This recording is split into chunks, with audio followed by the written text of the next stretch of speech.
आज हम लोग बात करने वाले हैं कोलाइडी निकाय या कोलाइडी अवस्था के बारे में।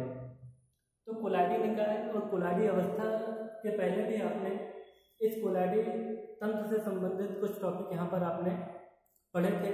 या फिर कह सकते हैं कोलाइडी निकाय की आपकी जो पुरानी अवधारणा थी वो आपने पढ़ा था कि कोलाइडी निकाय वास्तव में पुरानी अवधारणा के अनुसार होते क्या थे, उनके फेल्योर होने का कारण क्या था। तो उन सब चीज़ों से इतर हट करके आज हम लोग बात करने वाले हैं कोलाइडी निकाय या फिर कोलाइडी अवस्था के बारे में। वास्तव में ये कोलाइडी निकाय या फिर कोलाइडी अवस्था होता क्या था। जब कोलाइडी अवधारणा की जो कोलाइडी अवधारणा थी पहली वाली, जब वो फ्लॉप हो गई तो विभिन्न वैज्ञानिकों का मत था कि कैसे हम जो फ्लॉप हुई कोलाइडी अवस्था है, कोलाइडी अवधारणा है, उनको कैसे हम लोग मॉडिफाइड करें। मॉडिफाइड करने के बाद एक वैज्ञानिक थे जिनका नाम था जिगमोंडी।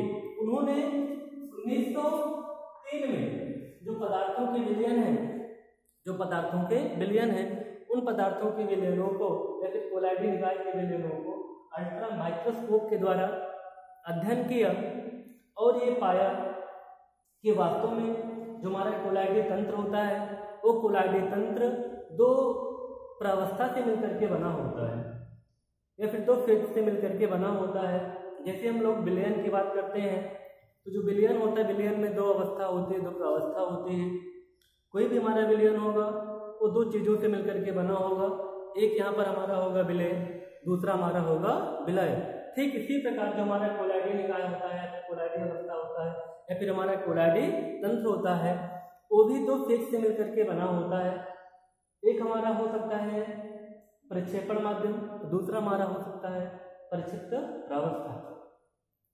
तो जिगमोंडी ने 1903 में जो कोलाइडी निकाय है या फिर कोलाइडी अवस्था है उसको परिभाषित करने के लिए, उसको डिस्क्राइब करने के लिए अल्ट्रा माइक्रोस्कोप के द्वारा जो पदार्थों के विलयन थे उन पदार्थों के विलयनों के गुणधर्म के आधार पर ये बताया कि जो कोलाइडी निकाय होता है, कोलाइडी अवस्था होता है, कोलाइडी तंत्र होता है, इनमें कम से कम दो फेज निश्चित तौर पर होती हैं और एक विषमांग प्रोसेस होता है, विषमांग फेज होता है जहां पर P = यहाँ पर हमारा कितना हो जाएगा, 2 हो जाएगा।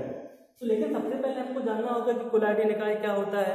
तो कोलाइडी निकाय को हम लोग परिभाषित कैसे करते हैं कि वे जो निकाय होते हैं जिनमें विलय के या फिर जो विलय के कण का जो परास होता है वो कोलाइडी कणों के बीच में होता है। ऐसा निकाय जिसमें विलय के का जो परास होता है, विलय के कणों का जो परास होता है, उनकी रेंज होती है वो कोलाइडी कणों के बीच में होती है, तो हमारा कोलाइडी निकाय होता है।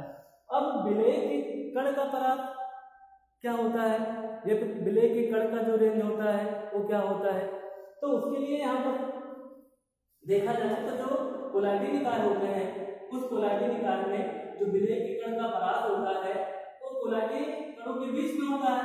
तो कोलाइडी कणों की जो रेंज होती है वो होती है 1 से लेकर के 200 नैनोमीटर या फिर 1 से लेकर के 200 माइक्रोमीटर हो सकती है या फिर 10 एंगस्ट्रॉम से लेकर के 2000 एंगस्ट्रॉम के बीच में हो सकती है या फिर कह सकते हैं 1 × 10⁻⁷ से लेकर के 2 × 10⁻⁵ सेंटीमीटर होती है। तो कुल मिला के देखा जाए यदि विलय के कणों का आकार, यदि कोलाइडी विलयन में जो कोलाइड कण है, कोलाइड पार्टिकल है या जो विलय के कण है तो उनका आकार 1 से लेकर के 200 नैनोमीटर के बीच में होता है तो हमारा कोलाइडी निकाय कहलाता है। इससे 1 नैनोमीटर से कम होगा या फिर 200 नैनोमीटर से अधिक होगा कभी भी हमारा कोलाइडी निकाय नहीं कहलाएगा। शर्त यही है कि ऐसा निकाय या फिर ऐसा कोलाइडी निकाय जिसमें कोलाइडी कणों का जो आकार होता है 1 से लेकर के 200 नैनोमीटर के जब बीच में होगा तभी वो हमारा कोलाइडी निकाय कहलाएगा, अन्यथा हमारा कोलाइडी निकाय नहीं हो सकता, वो अलग चीज होगी, उसके बारे में भी हम लोग चर्चा करेंगे। तो उसके बिहार पर जिगमोंडी ने 1903 में अल्ट्रा माइक्रोस्कोप के द्वारा जो पदार्थों के विलयन थे, कोलाइडी विलयन थे, उनका जब अध्ययन किया तो ये पाया कि जो हमारा कोलाइडी निकाय होता है, कोलाइडी तंत्र होता है, कोलाइडी अवस्था होती है, वो दो प्रावस्था से मिलकर के बनी होती है। यानी उसमें जो फेज होता है 2 होता है, जिसमें 2 फेज होता है सदैव वो विषमांग होता है, विषमांगी तंत्र होता है जिसमें 2 आपको व्यवस्था आप आपको दिखाई देगी, दिखाई दे चाहे ना दे, लेकिन वहां पर दो प्रावस्था निश्चित रूप से होगी। तो जो यहाँ पर पहली प्रावस्था थी वो हमारा था परिक्षेपण माध्यम। पहली प्रावस्था हमारा क्या था? परिक्षेपण माध्यम।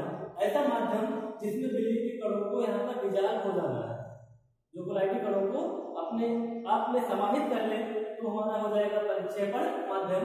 और ये जो परिक्षेपण माध्यम था सतत चलने वाली प्रक्रिया थी। जो परिक्षेपण माध्यम था वो सतत चलने वाली प्रक्रिया थी, इसलिए इसे हम सतत प्रावस्था भी कहते हैं। पहला माध्यम यहाँ पर हमारा क्या था? पहला फेज हमारा परिक्षेपण माध्यम था।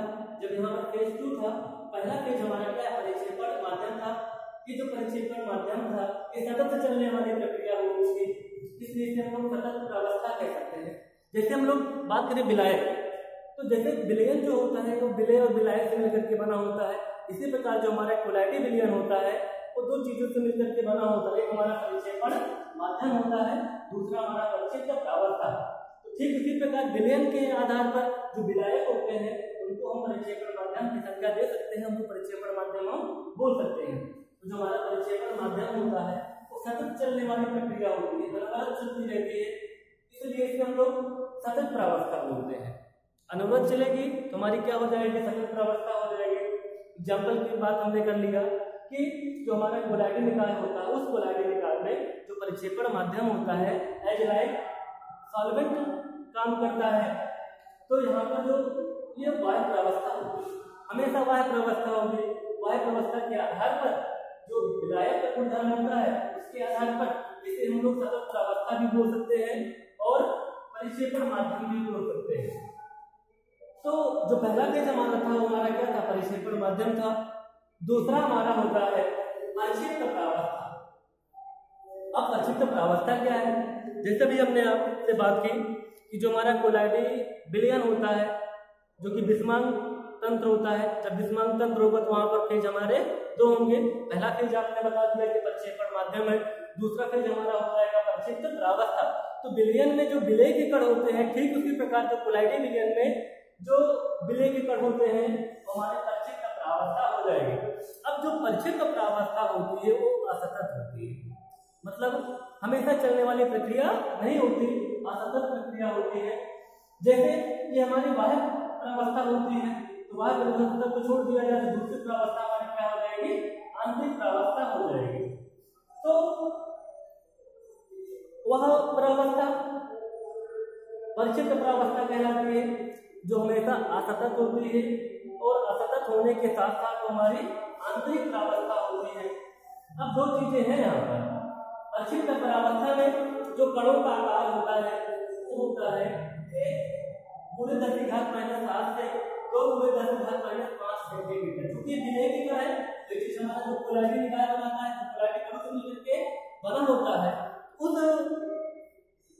परिक्षिप्त प्रावस्था में जो कणों का आकार होता है वो 1×10⁻⁷ से 2×10⁻⁵ सेंटीमीटर होता है, अथवा 10 एंगस्ट्रॉम से लेकर के 2000 एंगस्ट्रॉम के बीच में होता है, या फिर 1 नैनोमीटर से लेकर के 200 नैनोमीटर के बीच में होता है।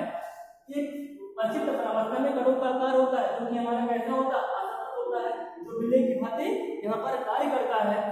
लेकिन यदि हम परिक्षेपण माध्यम की बात करें तो परिक्षिप्त प्रावस्था में कणों का आकार कुछ अलग होगा, लेकिन परिक्षेपण माध्यम में कणों का आकार कुछ अलग सा हो जाएगा। तो परिक्षेपण माध्यम में जो कणों का आकार होता है वो 10⁻⁷ सेंटीमीटर से 10⁻⁷ सेंटीमीटर होता है। ये परिक्षेपण माध्यम में कणों का जो हमारा आकार होता है। अब देखा जाए यदि हम नैनोमीटर की बात करें तो नैनोमीटर यानी 1 नैनोमीटर बराबर होता है, 1 एंगस्ट्रॉम हमारा होता है, 1 एंगस्ट्रॉम बराबर हमारा होता है 10⁻⁷ सेंटीमीटर। जब 10⁻⁷ सेंटीमीटर को जब हम मीटर में कन्वर्ट करेंगे तो हमारा आ जाएगा 10⁻⁻10 मीटर। चाहे हम लोग मीटर में भी कन्वर्ट कर सकते हैं, चाहे हम लोग इसे एंगस्ट्रॉम में रह लेंगे, चाहे हम लोग इसको सेंटीमीटर में, चाहे हम इसको नैनोमीटर में। तो ये वैल्यू देखा जाए तो एक ही होती है।